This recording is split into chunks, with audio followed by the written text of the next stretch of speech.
Hey friends, this is Lynn Smarges with Write For You, the premier content marketing and writing service that takes the pain point of writing off your plate and onto mine.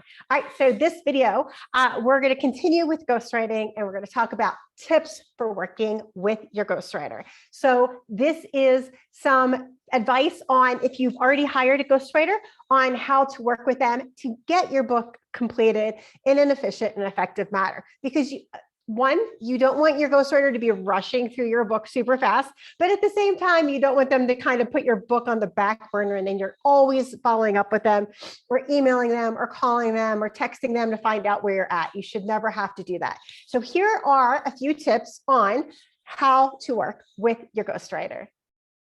All right, so tip number one is you want to keep in communication with them. Pick one form of communication that you like the most. So most of the time, my clients and I will email back and forth, and occasionally I will text them. Usually I'll only text them about things like, hey, this chapter is ready, go ahead and redo it. So make sure that you have a form of communication that you use with them. They should have one email that you're working with, not multiple. So make sure that you have an email or a phone number or both, because sometimes it's just easier to give them a call if you have a quick question about something. So make sure you have continuous communication with your ghostwriter, and don't be afraid to ask them questions. If you're asking them questions and they're never answering you, then that's a sign that that's not a good ghostwriter. That's somebody who's not really responsible with your work. And then it's going to just take forever and it's going to be a lot of stress and hassle, which is the opposite of what a ghostwriter is supposed to be. Your ghostwriter should be somebody who is supportive, who is coaching you through this process.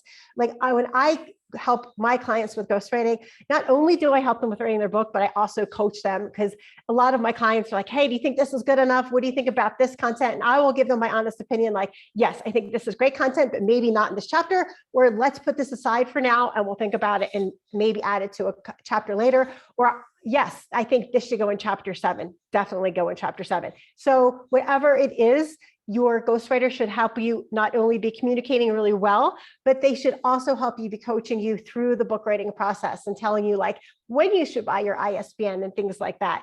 They should also have a great network of people they can refer you to. So for example, with Write For You, I do not do book formatting and I don't do book cover or graphic design. However, I do have other professionals that I have worked with extensively who do those things, who I know are reasonably priced and do work in a reasonable amount of time. So they're very responsible and they are awesome creatives who can get the work done quickly, but they're not going to charge you like way more money than they should. So I always offer that with my clients as well. So if your ghostwriter can't help you out with any other type of networking, they should ask them for referrals for their book formatter, their book cover designer, and all those things. So your ghostwriter should know that.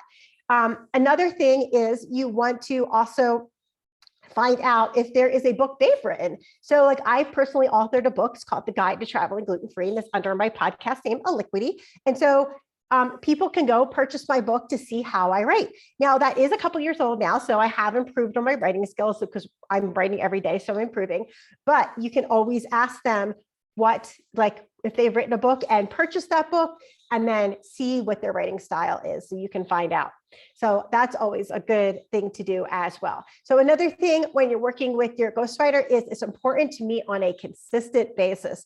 So ask your ghostwriter, can we meet twice a month? Can we meet every week? So whatever it is that you want to meet, ask them if they can meet with you consistently, because that will keep you on your toes. That will keep you knowing like where you need to be the next week and keep you consistently moving forward, which is so important when you're writing a book, because it's really, really easy to be like, I'm just going to take a little break for a little while. And then before you know it, 3 months have gone by and you have done no work on your book. So, and I know that's really easy to do because we all have a gazillion things going on, but it really depends on how important your book is to you.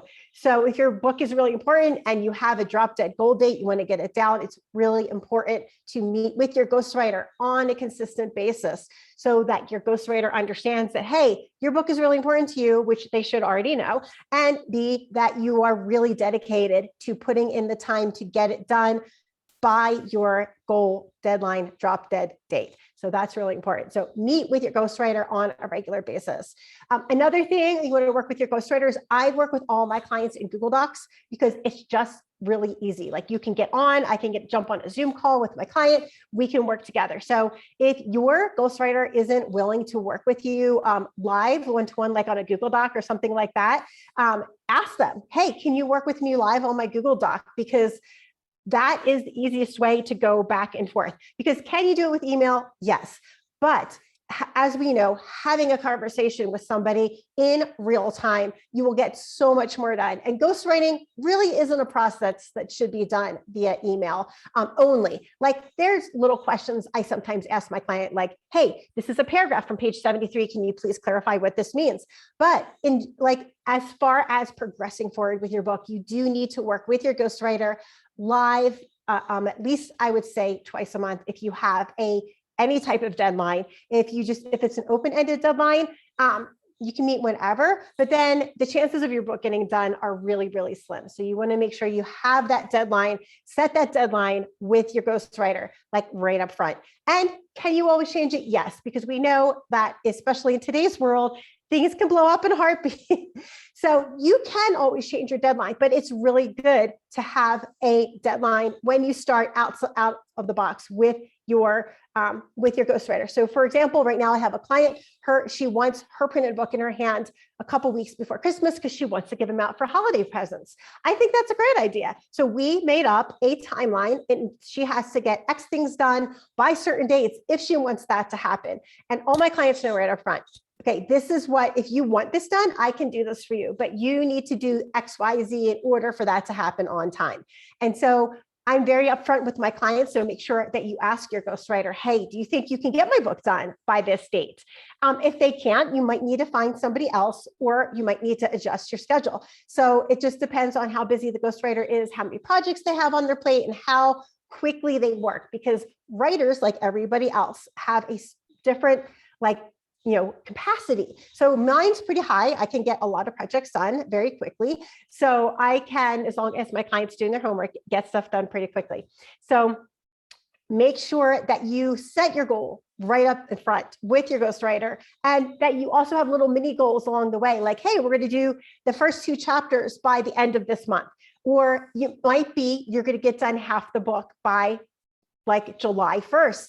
Whatever it is, make sure it's something you think you can do comfortably and work backwards from that. So ask your ghostwriter, hey, if we are going to have half my book done, like the rough draft done by July 1st, how many words do I need to write per day? Then you want to sit down and schedule yourself out so that you're doing that. And if you miss a day, make sure you do double the next day, or maybe you work on a Saturday or work on a Sunday a little bit to make up for that time. But you want to make sure that you and your ghostwriter understand from the beginning when you want the book finished and how quickly you need to have that content available for your ghostwriter if you're writing and they're editing, or if you guys are or if you're just providing content for them from your podcast, your blog, your advertorial, whatever it is. So make sure you have that as well. All right, my friends. So I also do provide ghostwriting. And if you're looking for a little bit of a complimentary session to see if we're a good fit, I would love to help you or talk to you about helping you with your ghostwriting project. I do everything from idea creation to full-on editing to full-on ghostwriting and editing. So depending on what you want, I can get the job done for you. And I specialize in nonfiction. So if you have a nonfiction book, definitely click on the link that is underneath this video and subscribe to Write For You to get more awesome ideas about ghostwriting and digital marketing.